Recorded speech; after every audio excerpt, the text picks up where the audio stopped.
The counting to the 50th day of Shavuot from the Passover week, which will include 7 full Sabbath days to complete 7 weeks, hence 49 days, is a microcosm of the counting of the 7 sabbatical years, which will include 49 years to the 50th year, which is the year of Jubilee. This is the 50th year and the year of freedom and restoration, in which every debt was cancelled and all things restored to the original condition.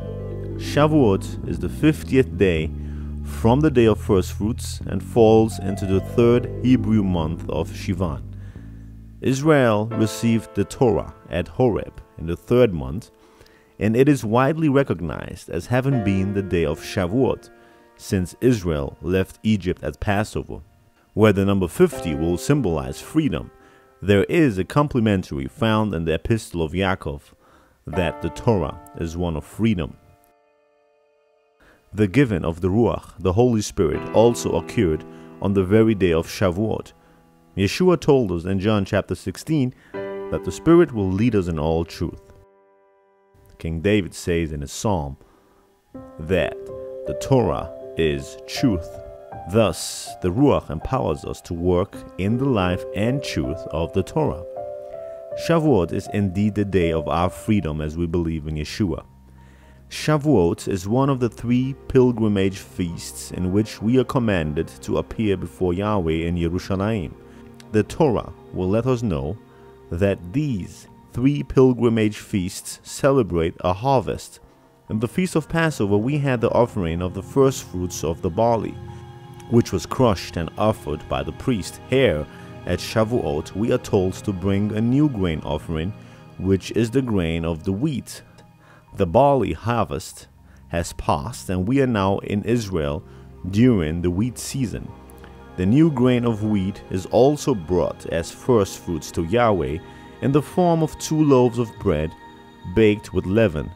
These has a prophetic meaning, as the 2 loaves represent the 2 houses of Israel, Ephraim and Judah.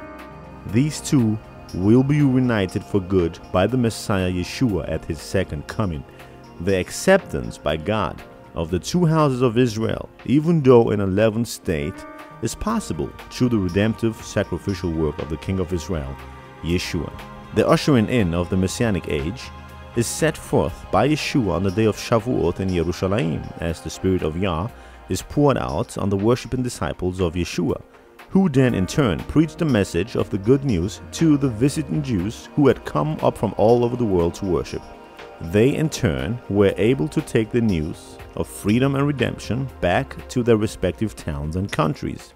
In a very simple yet unique way, the Almighty has used these events to contribute to the preparing of the rule of Yeshua from Zion in the millennium. We already know that the counting of the Omer for the 50th day is to take place after the weekly Sabbath during the Passover week. It is important to review and understand how the Hebrew calendar works, as some have fixed the specific day of Shivan 6 for Shavuot or Pentecost. This is against the commandment. Shavuot has been made by the Creator to fall interchangeably from the first fruits of the barley. In the Torah of Yah given to Moshe, we find an interesting equidistant sequence that shows us how the covenant of Yahweh signifies our freedom. In one instance out of the first book of Moses, each 50th letter spells Tav, Vav, Resh, He, which is the Hebrew for Torah. The same equidistant variation is found in the second book, Tav, Vav, Resh, He, to spell Torah. In the 4th book of Moses, the sequence spells backwards in Hebrew, He, Resh, Vav, Tav. Same thing in the 5th book of Moses, He, Resh, Vav, Tav, spells Torah backwards. In the central book of Moses, the scriptures relating to the priesthood, and the 3rd book, the sequence is 7 and spells the name of Yah, Yod, He, Vav, He. The Torah, which is freedom and symbolized by 50, leads to Yahweh, who has given us freedom by his covenant, represented by the 7th day, the Sabbath day. Shavuot is a day of rejoicing, fellowship, and worshiping the Creator. we may think on His goodness and keep sharing the good news with our fellow humans. Is it a wonder Yahweh's feasts are so rich with blessings and promises?